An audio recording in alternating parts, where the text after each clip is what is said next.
Hello friends. Okay, so today we're doing applesauce in the blender. I've got everything ready. I'm not going to make you sit and watch me peel everything. I just want to show you what we're doing. So I have our kitchen scale. The applesauce recipe calls for 3 pounds of apples. They do need to be cut. You don't have to peel them. Some people like having the peel in there for a little bit of color. This one blends so much you're not going to get any of the texture. I am going to peel them. I don't care for apple peels, so that's just something I'm going for there. The recipe I'm using is in the Deluxe Cooking Blender Guide. I am going to tweak it just a little bit. I don't care for maple syrup. I don't really like a maple flavor in my applesauce. I'm just going to use some brown sugar and then cinnamon. So I've got the scale to weigh everything, and then I've got one of our stainless steel mixing bowls to put the apples and stuff in as I'm done peeling and slicing. So I'm gonna see if we can tip this. It's not gonna, numbers are gonna be right here, but so unit is how you change it from ounces. We want it on pounds. And then when I put this down, I'll put the bowl on it and then push this tare button. If you hold it down, it's the power button, but when you push the tare, it will zero out the weight of the bowl. So like right now it says 0. Put the bowl on it. It says how much it weighs, so I'm going to push 0 again, or the tare again, and now it's down to 0. So now I know as I'm cutting and peeling the apples that it's going to be the 3 pounds that I need. I've got my bar board, works a little bit better so the apples can get juicy. These are Honeycrisp, I like the good ones. My vegetable peeler and my utility knife. So I'm going to get to cutting and peeling, get that all full up with my 3 pounds of, these are from Washington. They were out of my Perfect box again. So yep, Michigan Honeycrisp apples. So we'll be back in just a second. All right, I've got my apples cut. You can see I just basically quartered them around the core. I do have our new apple quarter, but these apples are so small because they're not exactly seasonal. It's spring. Apples aren't seasonal to spring. So this guy would have been way too big. I would have lost a lot of apple with that one. So I just quartered them the regular way. But turn you off so I don't waste your battery. So, and then in one of my 1-cup prep jars, the recipe calls for 2 tablespoons of maple syrup.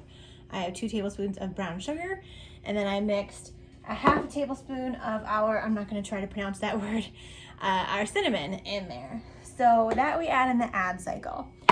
So we're going to put our apples in our blender and get it going on the jam setting. The jam setting does take a little while because it's cooking the fruit as you're going. What it'll do is it'll cook and blend for so long. If you've seen my other videos, you've seen the blend, the heat back and forth for so long.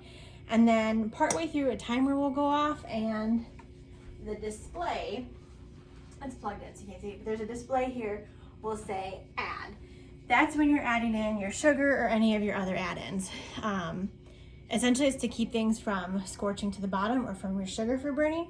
Your sugar doesn't need to cook that long.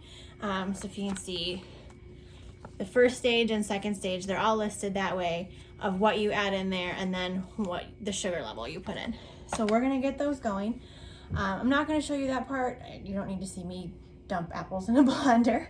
But then once it comes to that add cycle, I will show you how it flashes that add and then how I'll put the brown sugar and the cinnamon through the top cork portion. So we'll see in a little bit. I'm gonna get these going. This is another day. I wish you guys had smell-o-vision. All right, we just got to the add. It is 2:20, so it took about 35 minutes for this first stage. I'm gonna take off carefully. It's hot. Take off the top guy. You can see he's all steamy. And then we're going to carefully add in. I'm gonna stir it up first. I'm sure it got stuck sitting there. 1 second. Spoon.